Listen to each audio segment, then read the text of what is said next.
Hello, hello everyone. Welcome to Unleashed. I'm the host, Scarlett Johnson. This is presented by Moms for Liberty. And today I have a special guest, Ryan Walters. And before I bring him on, I want to play this video. It's an excerpt. It's about 8 or 9 minutes long. You're watching the NEA president, Becky Pringle. She is doing a webinar with this very radical group. It was entitled Eyes on Ice. This was recorded in January, right in the middle of all of the mayhem that was happening in Minneapolis. And before Becky gets on to speak, this person, I forget her name, she kind of looks like a witch.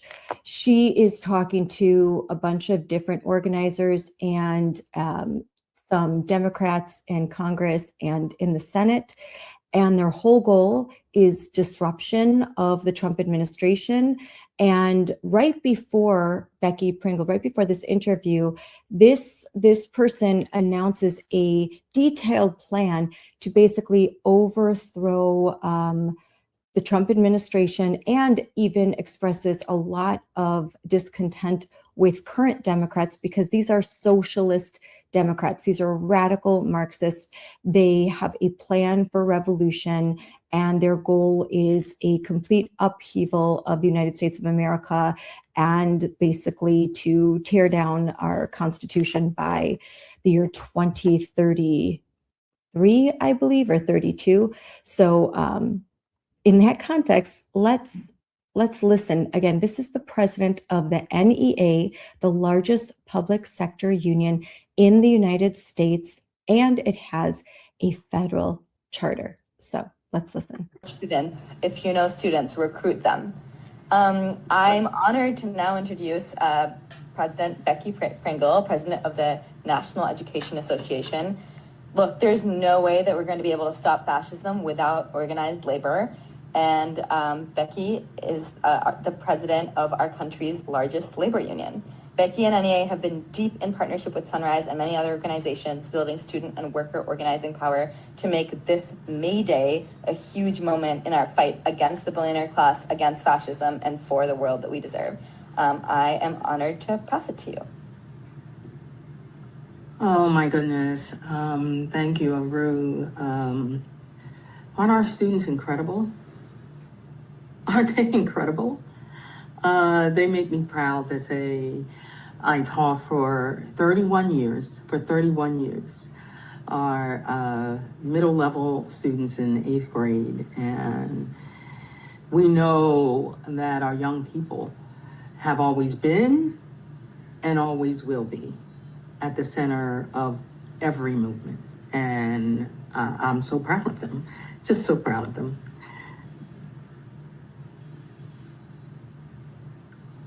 If a society permits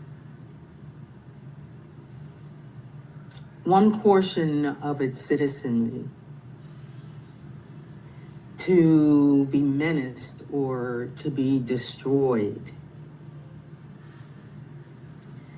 then very soon, no one in that society is safe.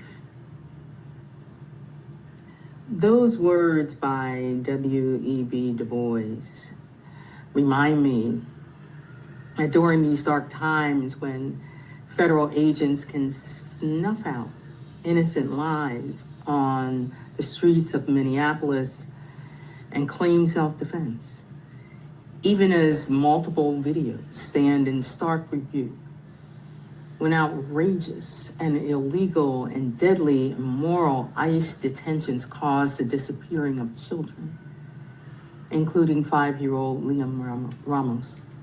As we do the work of building a better world, we must also know that this is that time, that we need to keep each other safe.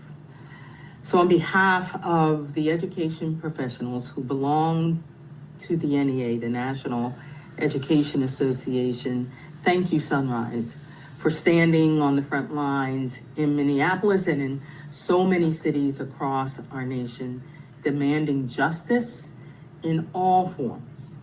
Know that the NEA will continue to use our vast network, 3 million members, 51 state affiliates, 14,000 locals, members in every congressional district, to advocate and to partner, to take action, to educate, to organize, to mobilize, to litigate, and to elect people who believe in public education and in our Constitution. I'm always honored to share a virtual space, virtual or in person, with Representative Khanna, and grateful for all that he is doing to stop ICE violence and overreach, and being steadfastly an ally of educators and our students. So no surprise, NEA is one of this administration's top targets.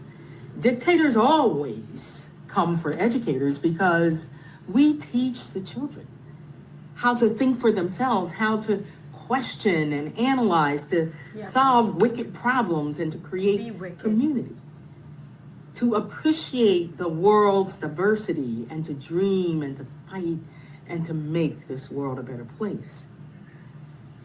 This administration is using ICE to bring fear and trauma into our schools. You heard our students talk about that. It was palpable. Because you lied to them. Agents are traveling through neighborhoods, wandering past schools and following school buses.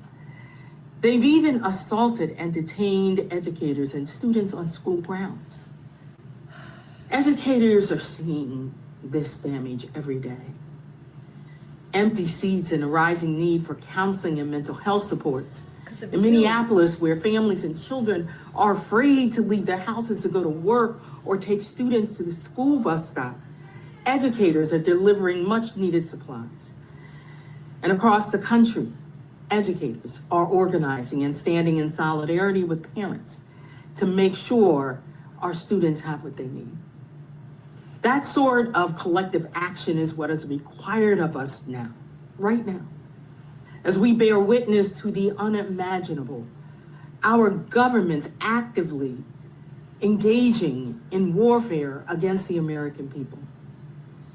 I'm talking about the kind of collective action between students and labor leaders and community leaders and working families that drew more than 75,000 people to Minneapolis last week. I'm talking about last year's May Day actions, the largest ever. And I'm talking about the courage and collective action that will bring us together again, May Day strong, standing in our power, continuing the fight against greedy billionaires and all who seek to line their own pockets by destroying the dreams and dignity of those who call this country home. Together, we will demand that this administration stop scapegoating immigrants just so they can implement cruel and callous policies in our communities. Together, we will call for a country where working people can afford to feed their families, where no one is terrorized. For as long as it takes, we will not cooperate, knowing what research shows, that when 3.5% of the population engages in sustained strategic escalation, those movements win. So we must continue to build our broad coalition to fight against the undemocratic and inhumane. And we also must fight forward. We have to create that vision of an inclusive and just society that protects our communities, respects our Constitution. We, the people, all of us, deserve that right to life, liberty, and the pursuit of happiness. I need you all to stay strong and remember that solidarity, it's a verb. Thank you, Arun. I love that. Thank you. Thank you so much for joining us. And yeah, your guys' incredible work. I just really, truly believe it's going to take all of us, and you're showing us the way in many ways. With that, it's going to really take all of us, like Becky said, and solidarity is a verb. And if you want to take action right now, we have a form for you to fill out to do that. So if you go to smvmt.org/take-action, there is a form for you to actually do things right now, wherever you are, and work to stop ICE, which is step one in our longer plan to build up to mass non-cooperation that can kick Trump out and win changes to our political system so it actually works for everyday people. Welcome, Ryan Walters. That's pretty interesting video. I'm wondering, is this, you'd think she's running for president for the Democratic Party nomination. And then at the end, there's this direct call to action, which includes planning student walkouts. Becky Pringle is the president of the NEA, the largest public sector teachers union, largest public sector union in this country. It's shocking that we have all of this evidence that she is a political operative. She's not someone who's interested in teachers or students. No, I mean, that clip right there really lays it out, doesn't it? I mean, their priorities are how to organize politically, how to damage the Trump administration, Republicans, conservative movements across the country. Again, I think, though, we've got to take the political threat very seriously. They are very organized. I mean, you listen to them. They've got their plans. There's the coordination with the Democrat Party. Here's what we're doing. Here's the resources. Here's what it looks like. Here's how you mobilize and use students to achieve your political goals. Yep. And again, we have seen these ICE protests from the beginning. My organization, Moms for Liberty, we were out there at the very beginning going, these are not these organic protests. Like, we've seen the mailers, we've seen the emails. The NEA has been working to cause this disruption in our school system, to point it back to President Trump, to cause parents to go, wait, are our kids learning today? What's going on? Our kids were outside by the street. Yes. What's happening? They wanted the disruption. They want to target law enforcement. They want to target ICE. They want to cause maximum pain on the American people, to blame President Trump.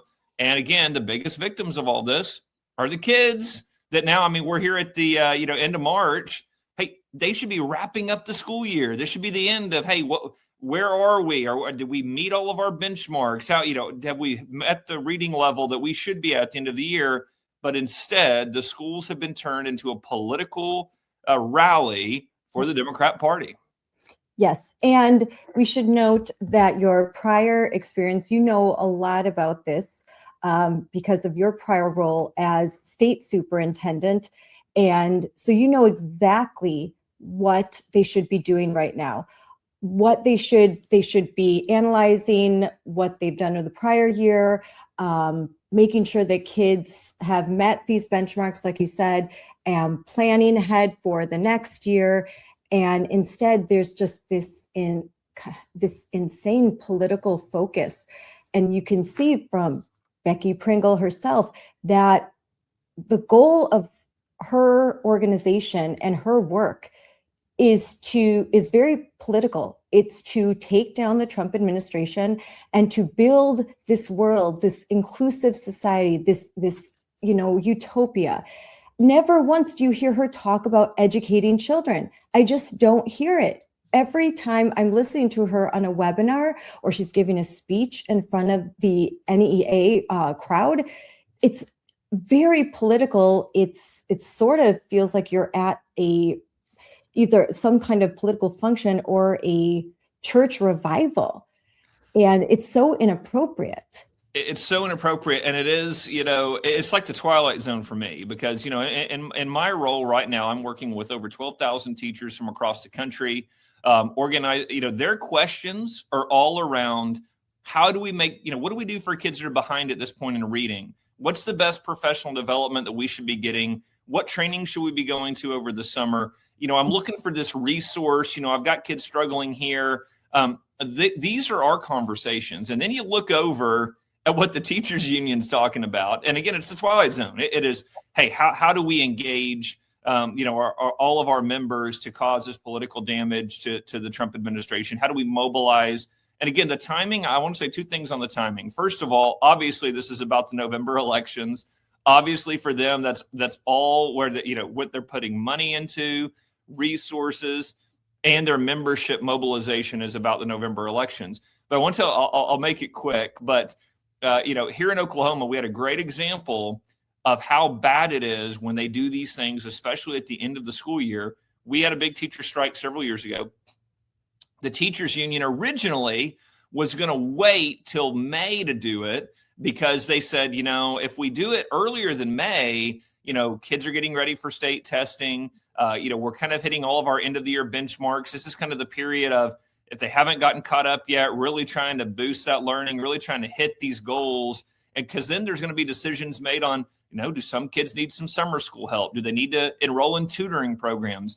And the teachers union ultimately decided, actually, those are all reasons to do it right now, to cause maximum pain, to cause maximum disruption. And so they ended up doing it much earlier in April, or into March, beginning of April, than waiting till May when all of these things would have been more close to completion. So it just shows you they know what they're doing. I mean, they know that right now kids are either on spring break, coming back from spring break. This right now is a make or break time for teachers and kids to go, hey, we've worked all year. Let's see where you're at. Let's make these final adjustments. Let's really press hard to the end of the year. So not only is it political for the November elections, it is absolutely done in a way to cause maximum disruption for parents, kids at the end of a school year where we should be really pressing towards those goals.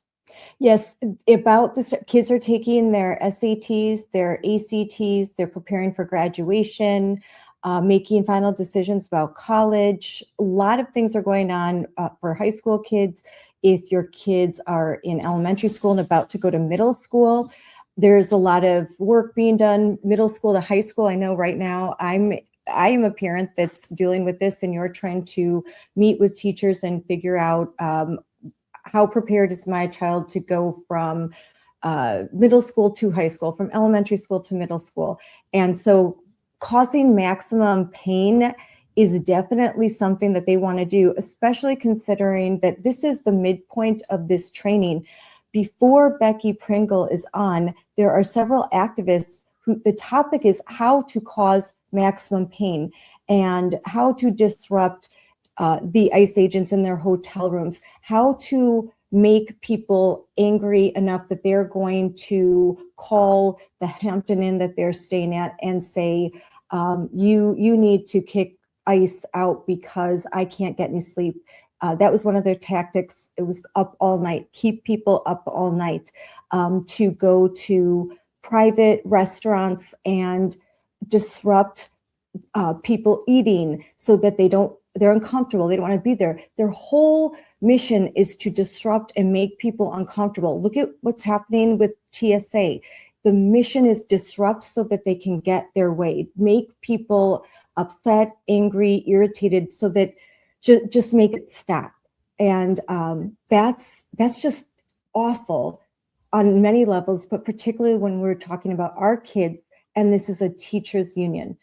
Ryan, how do teachers feel about this? Look, your good teachers are absolutely mortified by this. I spoke to a teacher yesterday that was saying, and again, to your point, I've got kids preparing for an ACT test, that they've got a goal, they've been working towards it. If they hit this number, they can get a scholarship. They're trying to get into the school. So this is their, first or last test they get to take to really show what they've learned, how they've improved. And so, teachers right now, your good teachers are going, what are we doing? This should be the absolute time that we're helping students. And again, don't forget, we've got a lot of students right now that have struggled this year, that teachers are trying to work with parents to make decisions on, does your kid need to repeat the third grade? Do they need to be in an intensive summer school program? Do we need to have them in an aggressive tutoring service to make sure they get caught up for next year? These are the ongoing conversations that should be taking place, that the unions are disrupting in a way that is going to have a real academic impact on our kids. And then you have the teachers, again, the good teachers that are saying, you see the disruptions and you see what they're willing to do. It puts the good teachers in such a terrible position because what do they do? So do they stand up in a faculty meeting and say, hey guys, what are we doing? Why are we trying to organize these things right now? We should be focused on this, because they know what happens next. They become the targets of all of those tactics. They become the targets of the teachers' unions. And again, I so appreciate our good teachers that are standing up saying, no, well, we are going to fight for the kids. We are going to fight for the parents. But you see how good teachers often find themselves in the crosshairs of the teachers' unions. When they speak out, they are dealing with all of those union apparatuses being pointed at them. And so it's a very difficult thing for them to navigate, which is why I so appreciate the Moms for Liberty standing up for good teachers, saying, hey, we want good teachers in the classroom. All of these things. And by the way, think about this. You got young people in college right now. They're looking at, do I want to be a teacher? Do I want to get in the profession? If you're a good person that genuinely wants to help kids, you watch all of this and go, do I really want to sign up to go into a school district that's going to shut down for an ICE protest? Do I really want to sign up to go into a school that's being run by the teachers unions and not by parents and the community and taxpayers? Again, when we talk about, and you hear this a lot in the mainstream media, the teacher shortage, teacher retention, look at what so many of the surveys say of frustration by teachers. So much of it has to do with their administration. So much of it has to do with the way things are being dealt with at school by school leadership.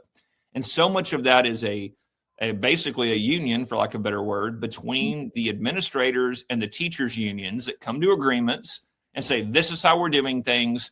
The union calls the shots. As long as we are in line with the teachers union, that's the power broker here. So it's incredibly disappointing.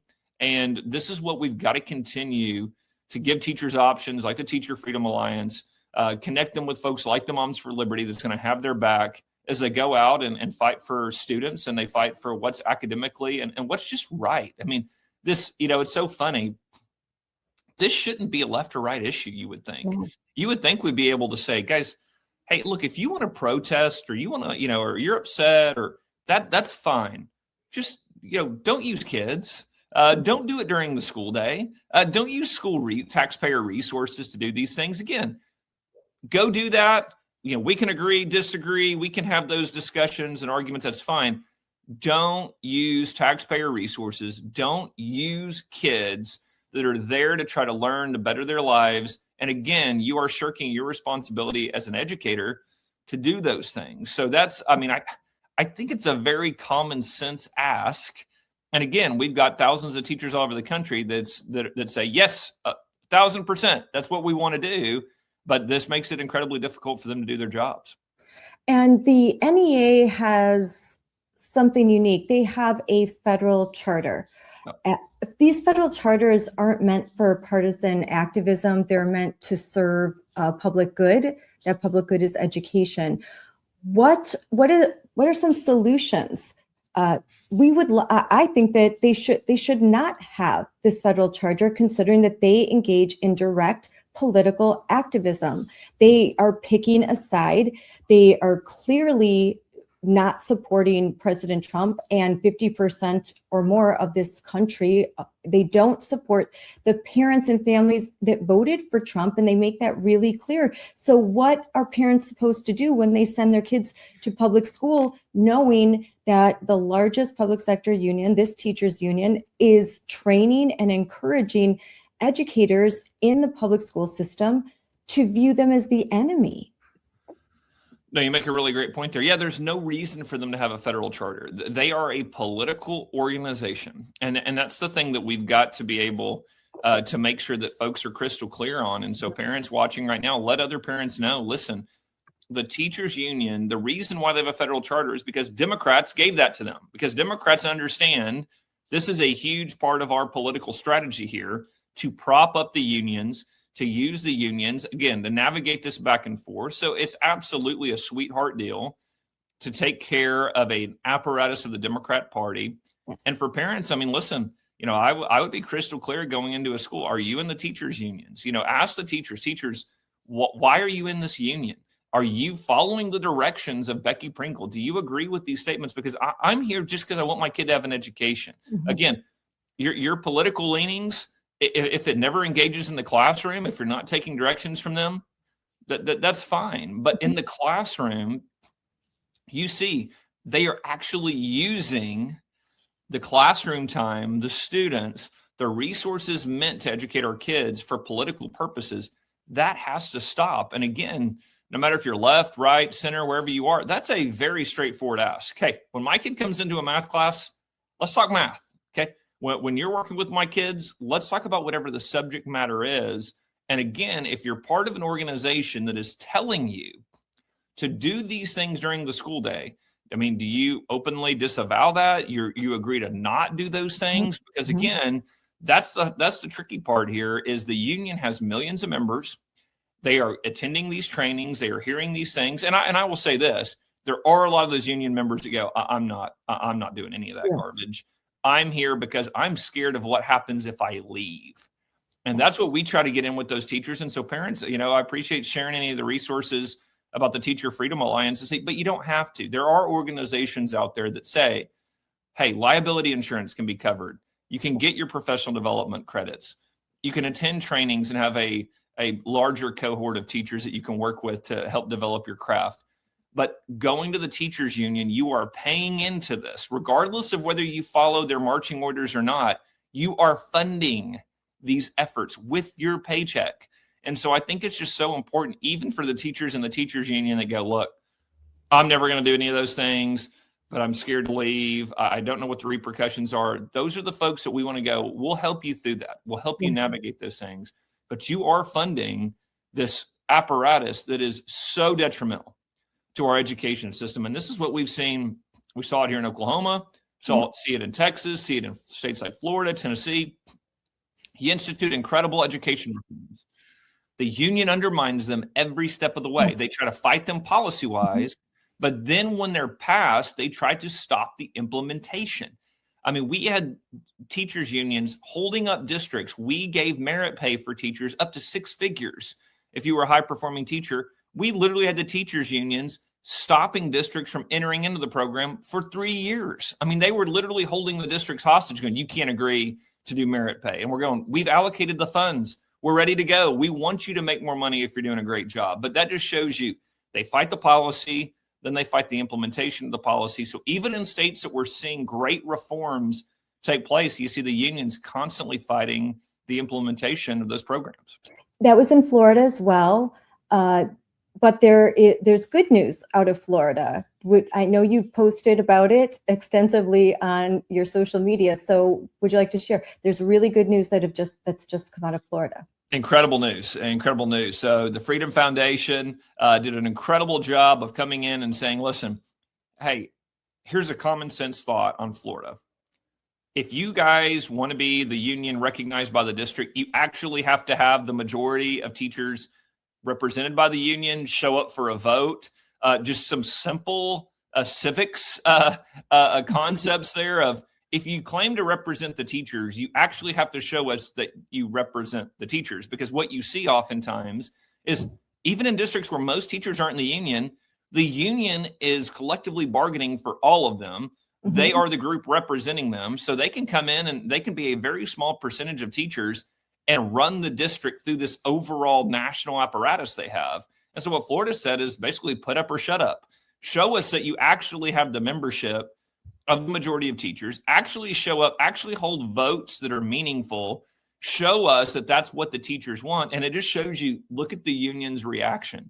Randy Weingard went out and said they had a big loss in Florida, how terrible this is. It shows you that a lot of what they're doing is bullying, is not actually representing the amount of members they say they do. They don't have the support that they claim that they do. But what they do is they bully, they get you in, they don't let you leave.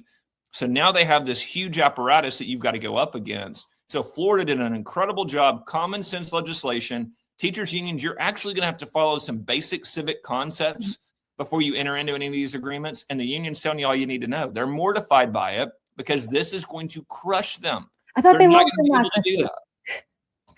Don't they just love democracy? Aren't they always fighting for democracy? Yeah, right.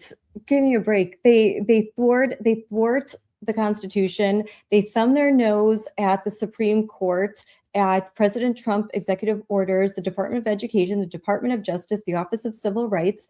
They don't respect anything but power. That's all that they care about, the attainment and use of power.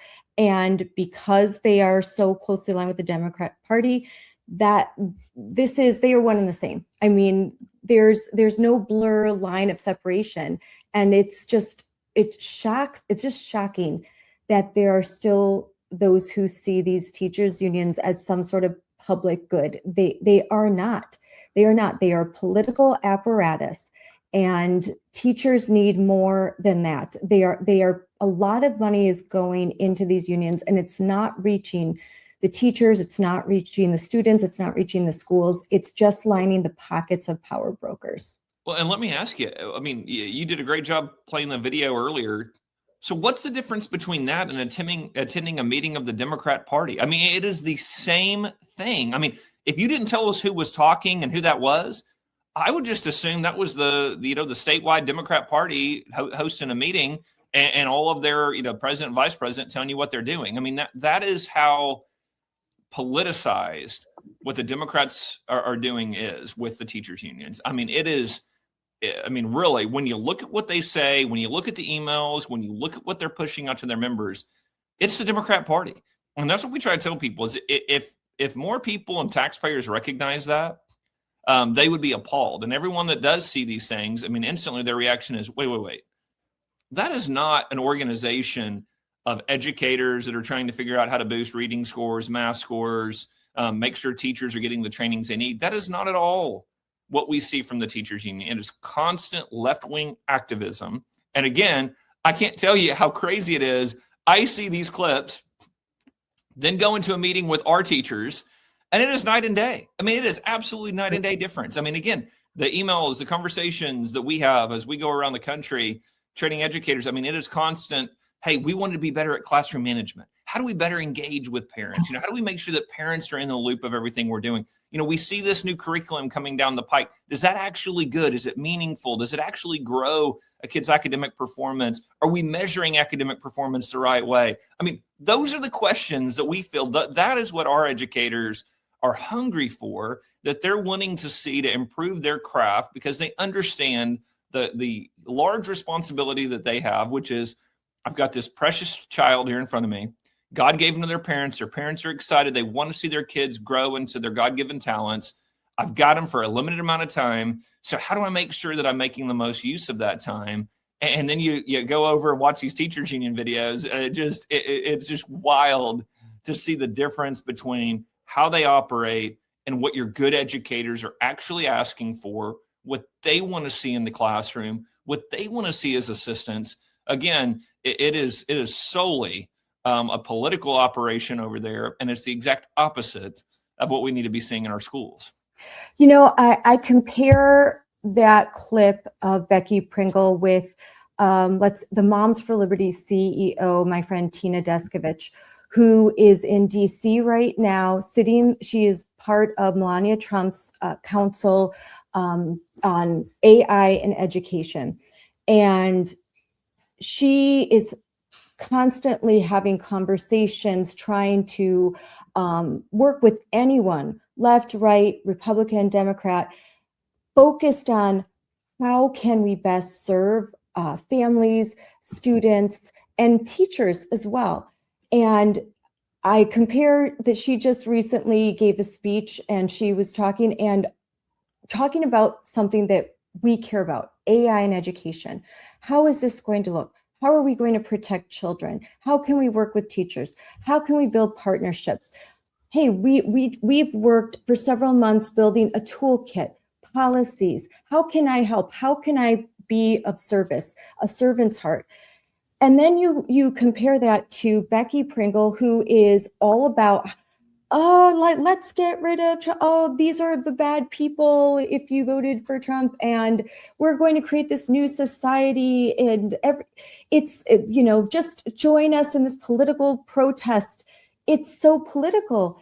And in this upside down world, it is groups like yours and mine that are labeled political and extreme, when we are just working so hard in nonprofits where we make a lot of sacrifices so that we could do good, and so that we can help facilitate change in education.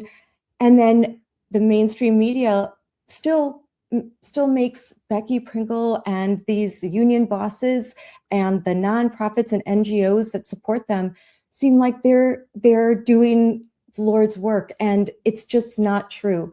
So how do we continue to get this message out and get out of our, sort of our little, echo chamber, and just get this to more and more people and help wake them up and let them know there are alternatives, that you provide a huge alternative. You don't have to join a teachers union to get the supports you need. We have something, we're offering something to you. All of those necessary, like you said, the professional development hours that you need to do, hey, we can provide those to you, and you can feel good about yourself when you leave, not feel terrible and feel like you're a bad person who has to atone for all of your sins.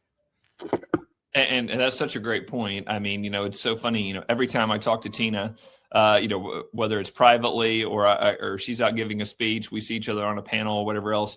She's talking about how to boost reading scores. Yes. She's talking about, again, hey, what's next in education? How do we make sure that we're meeting this AI need in a way that's actually responsible and meaningful for parents and kids? Yeah. And She's a former school board member, so she really cares about these issues. That's right. And so these are our conversations. This is the work we dive into is, okay, how do we make sure that what we're doing is improving the education system for all kids, for all parents? And then you turn over to what they're saying and what they're doing there in the teachers union. It's crazy to see. And by the way, it does illustrate the big disconnect here. When you talk to parents, you say, how's everything going in your local school? They're not saying, man, I wish there were more ICE protests. We've really got to stick it to these ICE agents. Man, I wish my kids were more involved in the protest on the street. No, they're quickly go to, yeah, my kid's struggling with some math, so we're working on that. Or my kid doesn't know where they're going to go, post-graduation yet. So we're looking at those things. That's what parents are talking about. Mm-hmm. Then you flip over and hear what the unions are training and doing. It's just so out of line with parents. And that's why what Moms for Liberty is doing is so important, is you're putting at the forefront, is parents want to know, how are we meeting the needs of our kids? What's the future look like in education? So Moms for Liberty has done a great job of laying out that vision of, these are some things that we're hearing from parents. These are ways to do it. We're proud to be on that AI task force with you guys to go, hey, what does it look like for our teachers? How do we make sure that teachers are doing this in a responsible way, teaching this in a way that's helpful for kids, but also very meaningful for parents and very transparent? And then I would say Corey and Tina were on an interview together. Corey DeAngelis and because they were there in person yesterday, and it continues today, this AI summit, and we live streamed it. These are really important conversations, and AI is a really complex topic. There are so many discussions to be had, and we're all, this is a policy, we are all at the same starting point. And teachers are just as confused and concerned as parents and administrators. How do we navigate this new world, and how do we do it where we're respecting parents' rights, we're respecting children as individuals, we're not using them as data sources, data centers, and we're actually properly educating them so that they aren't using these tools in a way where they're essentially cheating. They're not learning, they're just regurgitating whatever prompt, the results of a prompt on ChatGPT. These are big conversations. And you guys were flagging this, years ago, which is, look, the schools are becoming obsessed with technology, and we don't know why. Why are we sticking every kid in front of an iPad and in front of their cell phone for 6 or 7 hours a day? I mean, Moms for Liberty was one of the first groups going, okay, what are we doing? Why are we doing these things?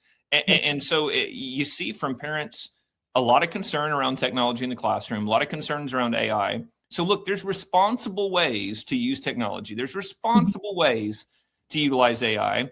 And again, this is a very important conversation going on in the education space. And Moms for Liberty, TFA, we have taken a lead in that to say, look, let's figure out the way to do this in a way that's responsible for our kids, that, look, they're looking for jobs where they're going to utilize technology. Yeah. They're going to deal with AI. So we want them to have that knowledge, but at the same time, we know there are sinister forces at play that are trying to collect student data. We see that time and time again. I will tell you, when I was state superintendent, our data systems were constantly being hit by hackers. We constantly had folks that were trying to get that student data and information. So one of the first things we had to do was strengthen our infrastructure of going, hey, look, they are trying to utilize any data point to go get more data points. So you don't want data collection around kids like that individualized fashion. You don't want them to be able to collect information on kids. You want it to be very, very simple, very transparent to parents. You don't want to allow those type of things to happen. And so this is a very meaningful conversation. It's very important. And again, I think that the future of education, we've got to be able to tackle these issues in a responsible way. Yeah, and the title is Fostering the Future Together, because like Tina said in her interview this morning, it turns out this isn't just about American parents and American teachers. All across the world, parents, teachers, grandparents, the leaders of countries all over the world, we're all collectively concerned. We know the benefits, but there are so many trapdoors. There's so many ways that this could end up expanding the role of government or even big corporations. And I'm just going to kick it old school and say, I don't want my kids to be batteries for the Matrix. It's like I want them to have a great education, and I know that they have to understand technology. Heck, they probably already understand a lot of it better than I do, but I don't want them to be so reliant upon it that they lose what it means to, I think, human. There's a lot of studies now about reading and how important it is to read books, and how when reading a book, there's parts of your brain that are activated that do not get activated when you're looking at a screen. The storytelling of just sitting, reading a book, reading a novel, and just this diving into this world, like Lord of the Rings. I remember reading that book in Secret Garden when I was a little girl, and you just get immersed in a world, and it activates parts of your brain, and it does it, especially for children, in ways that cannot be replicated once they're adults. So, and you know this better than me, is there a finite amount of time that we have where we could really do the best work with our children so that they can be lifelong learners? What you just said there is so profound and important. You're talking to a former history teacher. So not only was I state superintendent, secretary of education, a history guy, we're human beings. We're complex. That's why the storytelling, literature, understanding history, not just a data point, how many people died in World War I. No, these are people just like me and you that have same emotions, that have same desires.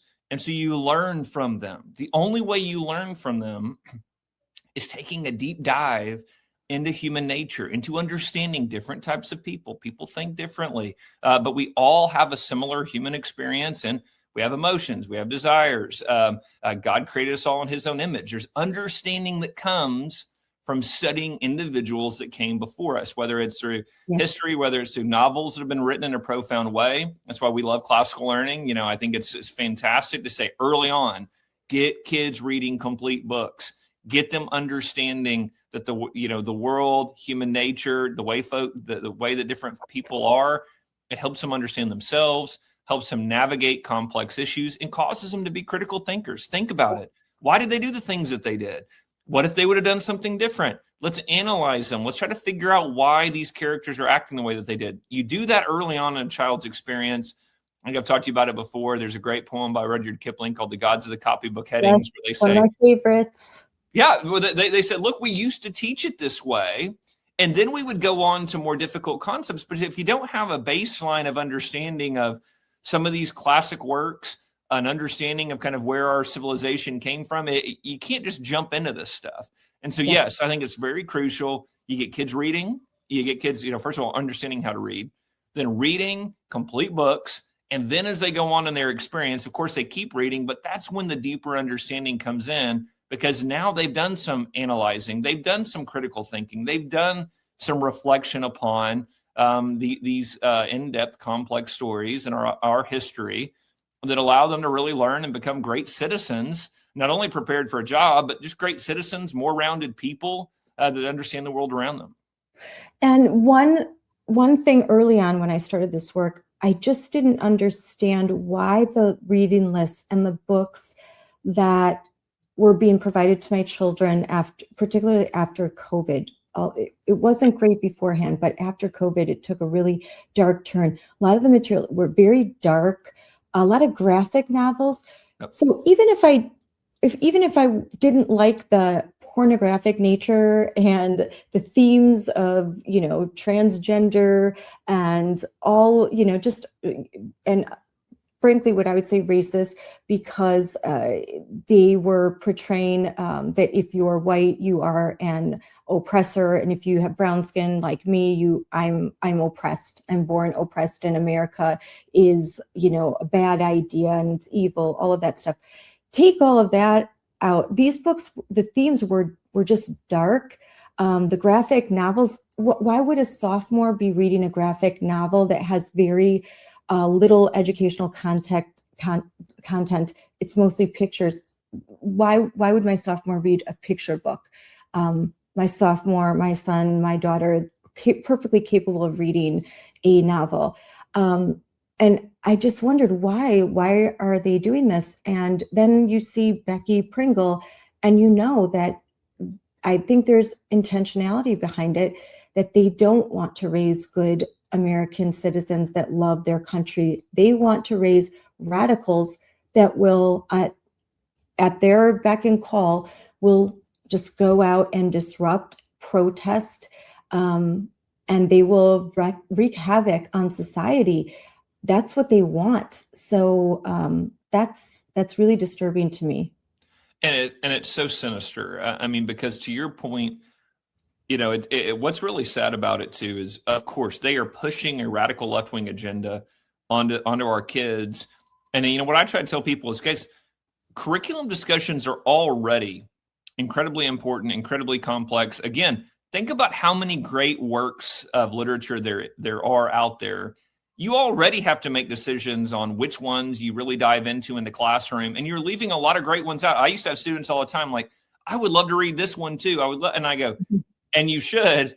We only have so much time in class, so we've got to make decisions on which are the ones that we're really going to spend time on. But guys, you can spend the rest of your life reading these books, and you're never going to get through all the best works of literature. So those are already important conversations. You only have a finite time with every kid in every grade. You try to make sure that everything you present to them, everything you're reading is meaningful academically. So think about how bizarre it is that we went from a time of arguing about how much C.S. Lewis do we read? How many of these great works do we read? Were we reading The Great Gatsby? How much Hemingway?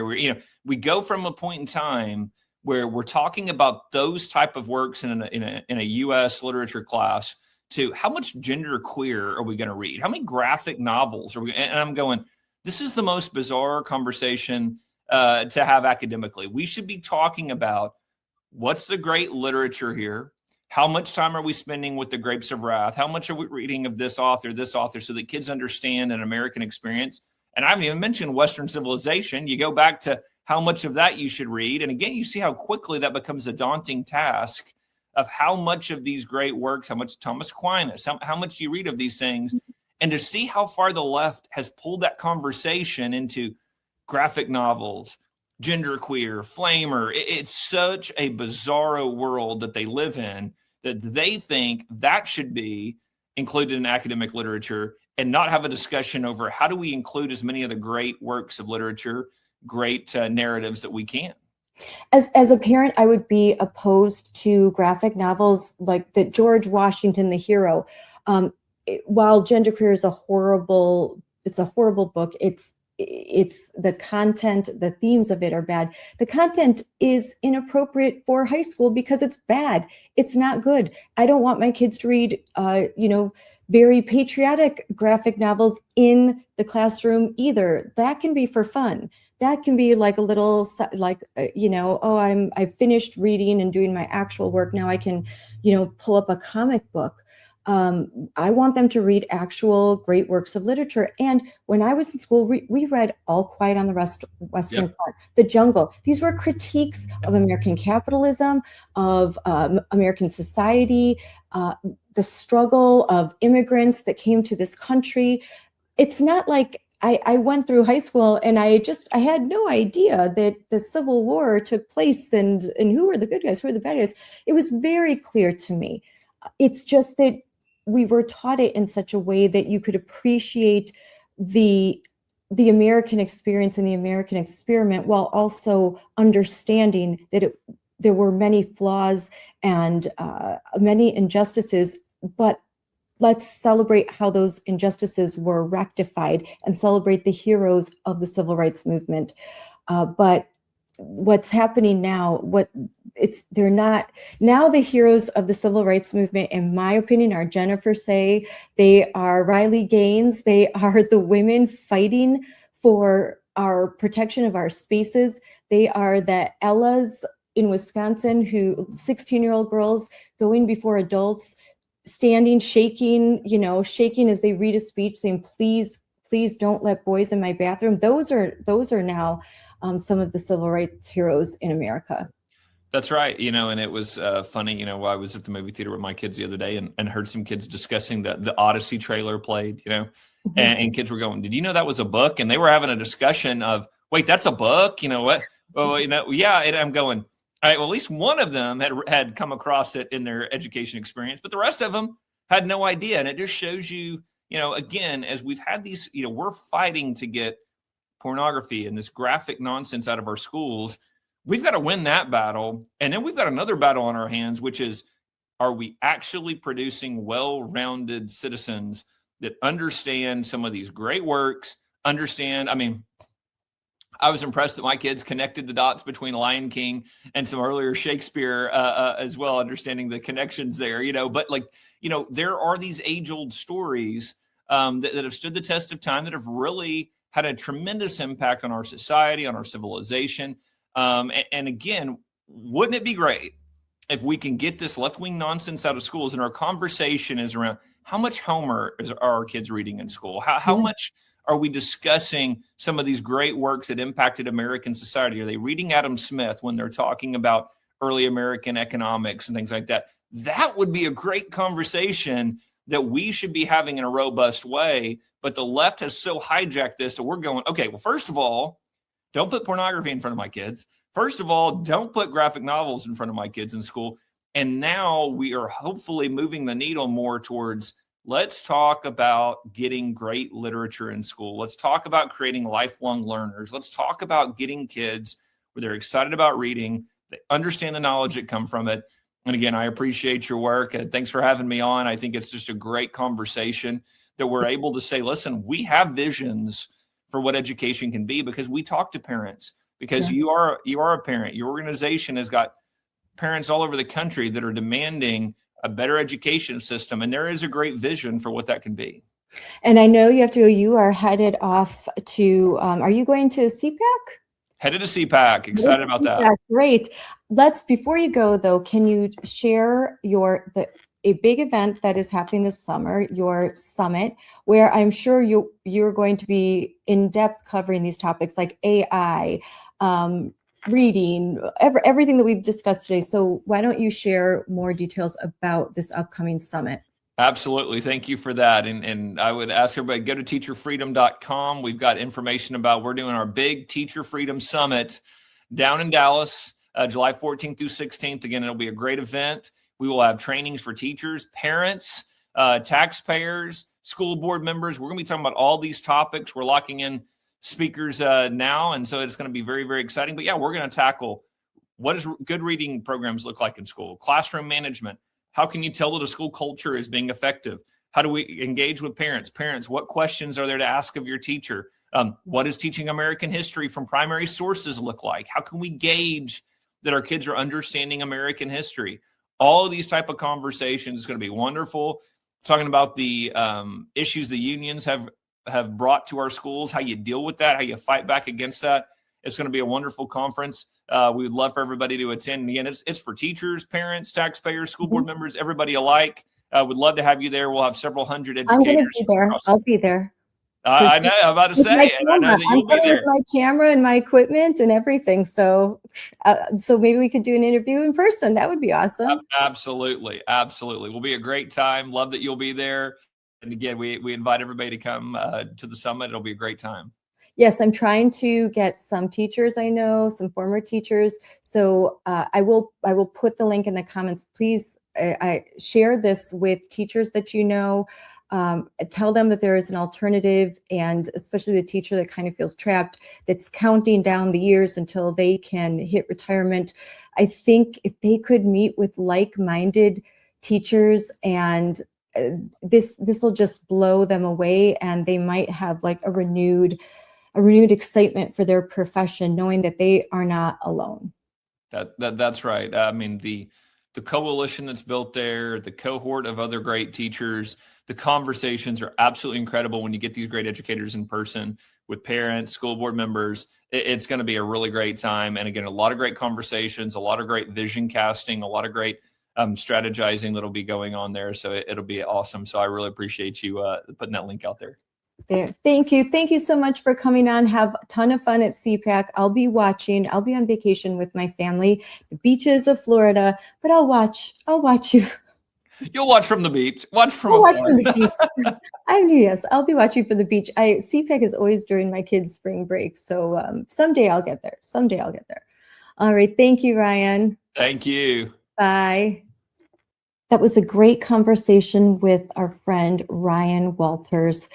The Teacher Freedom Alliance is a fabulous organization that's doing so much good work. Teachers are done being used, and according to the website, over 12,000 teachers have already walked away from union control. That's amazing. This leaked video that I played, a video that I recorded myself when I personally attended this webinar, raises a lot of questions about union leadership and what it really does. What does the NEA stand for? It doesn't stand for educators. It doesn't stand for students, certainly not standing for the parents of school children. It is a radical Marxist organization, openly Marxist, openly allies itself with socialist Democrats, the most far left-wing part of the Democrat Party. So their interests, they do not align with the everyday American parent who sends their child to a public school. And I don't think that their interests align with our average teacher that works in a public school. Not even teachers that would call themselves Democrats, which a majority do, let's be honest. However, that doesn't mean that a majority of teachers view their job as political. Maybe more and more educators are looking at their job as one that is political, but that's because what the radical Marxist professors are telling them. So there are lots of moving parts to saving education and returning education to the rightful place of educating our children, teaching them to read, teaching them to write, teaching them math and science, teaching them to be critical thinkers, and preparing them for their place in the world as adults. But one place that we certainly can start, it's not hard, is by removing the federal charter from the NEA. And thankfully, there is legislation that will do that. Now, we need to support it, we need to advocate for it, and we need to fight for it. We also need to make teachers aware of other options, that they don't need to get their professional development through their states. A lot of states have some pretty woke professional development. They don't need to go through their teachers union, because through the Teacher Freedom Alliance, they provide that opportunity. They provide that professional development those hours that are needed to retain their licensure, those are available. There is all sorts of, there's coverage, there's insurance, there's a network, resources, all of the things that these unions claim that they provide to teachers, but do not actually provide. Their money is going towards ICE protests, and it's just going to very radical left-wing political causes. So classrooms, they're a place for learning, not a place for politics and activism and creating signs for the next protest organized by a union teacher. No, that's not why we send our kids to public schools. This talk with Ryan Walters was great as always. And now I think we can understand why more and more educators are leaving these unions, abandoning them, and they are joining an alternative. So teacher freedom is something that we support. Teacher Bill of Rights, oftentimes this is legislation that we actively support in the states where it's introduced, because we want teachers to be safe and we want to work with our teachers. We consider them our partners. And I think that that is a message that we try to get across, but those that oppose us, they want to pigeonhole us. They want to make educators afraid to work with us. They want to make school boards weary when we come and speak at a school board meeting. We're just talking common sense most of the time. So change happens incrementally, and we have to celebrate every win, no matter how small. And frankly, there are some pretty big wins to celebrate lately. So lots of good news. On the AI front, and that's a subject that we talked about a little bit, First Lady Melania Trump's Fostering the Future Together Summit, a global summit, continues. This Fostering the Future Together is a global coalition that has come together to empower children and their education, specifically with the assistance of technology, AI. This initiative was announced by President Trump and First Lady Melania as part of a vision to form a new entity during the 80th United Nations General Assembly in September last year. The White House has stated that the start of the coalition's two-day summit marks the first time in history that the U.S. First Lady is hosting representatives from 45 nations at the White House. And it's so exciting that Moms for Liberty CEO Tina Descovich has a seat at the table in this very important discussion. In fact, she is attending this two-day summit right now. And she was just interviewed on Fox and Friends, and where she said, aptly so, that this isn't a left or right issue. It's not a Democrat or Republican issue. It turns out it's not even just a United States issue. Parents across the world are concerned about technology and the effect that it's having on our children and how it's going to be used in the classroom. And as I said in the interview with Ryan, Moms for Liberty has developed something very unique. We've developed a toolkit on AI, and we have model school board policies, we have model legislation, and we have lots of explainers and resources and links that are available for free, absolutely free on our website. So please look at the links in the comments and go to momsforliberty.org, and all of that is available to you. Again, I will also have links in the comments. So thank you so much for listening. We so appreciate your support. And again, please share this. Share this with a teacher you know, share this with a parent that you know. It's important. You may think that everyone knows who Becky Pringle is. Everyone understands the agenda of the National Education Association. Everyone knows that this summit on AI is happening.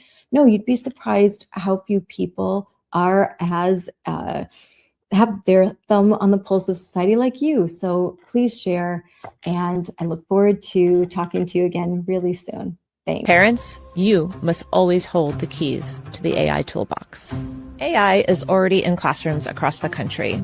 Millions of teachers are using AI in various ways. They use it to grade papers and to streamline their workload. They use it to create individual learning plans for students. And students are already using AI too. They're using it for research in the classroom, and some are using it to create new technology and use it in innovative ways to advance their learning. It's really exciting to see what's happening. Truly, there's also a downside to having AI in the classroom without any guardrails. We hear stories in the news already across the country, and parents are testifying that this is happening.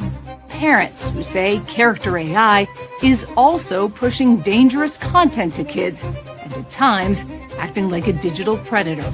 These companies knew exactly what they were doing. They designed chatbots to blur the lines between human and machine. 1 in 5 high school students reported that they or someone they know has had a romantic relationship with AI. Researchers found the bear openly discussed sexually explicit and dangerous content with kids. The other problem that we're seeing with AI is it's not always true. Sometimes AI can tell you what you want to hear, not necessarily what is true. It's not helpful when students just use it to directly cheat. Parents have to understand the algorithms that are basically set up to direct our children to look at certain things, feel certain things, and believe certain things. That's the role of a parent, not an algorithm. We are living in a moment of wonder, and it is our responsibility to prepare children in America. Moms for Liberty is leading the charge on unifying, educating, and empowering parents to understand AI and how it's impacting our children. We're already doing this by joining the AI and Education Task Force under the leadership of First Lady Melania Trump. I've personally attended 2 meetings at the White House on this. I've spoken to members of the cabinet about the guardrails that need to be put in place to protect our children. Because we understand the importance of empowering you to protect all children, we've created model policy that you can download and take directly to your school board and ask them to adopt. We've created school board speeches that you can change and modify for yourself and use to speak to your school board in a public forum. We've created draft policy for the state level that you can go meet with your state legislators and ask them to sponsor the bill and start moving it through the process so that all the children in your state will be protected.